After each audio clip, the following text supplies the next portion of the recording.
প্রচলিত পদ্ধতিতে যেখানে শরীর দুর্বল হয়ে যায়, ডক্টর সারোর স্যারের হোমিও পদ্ধতিতে রোগ প্রতিরোধ ক্ষমতা বাড়িয়ে ক্যান্সারকে মূল থেকে নির্মূল করে। ক্যান্সারের বিরুদ্ধে লড়াই করতে কষ্টদায়ক সার্জারি বা বিষাক্ত কেমোথেরাপির প্রয়োজন নেই।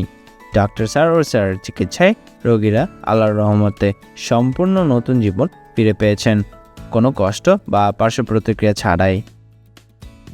সুতরাং সিরিয়াল দেওয়ার জন্য আজই যোগাযোগ করুন নিচে দেওয়া নাম্বারে। ডক্টর সারোর স্যার রোগী দেখেন শনিবার থেকে সোমবার ঢাকা পল্টন এবং মঙ্গলবার থেকে বৃহস্পতিবার হবিগঞ্জ, সকাল 10টা থেকে সন্ধ্যা 6টা পর্যন্ত। সুতরাং ক্যান্সার হলে অ্যান্সার নেই, এই কথার ভিত্তি নেই।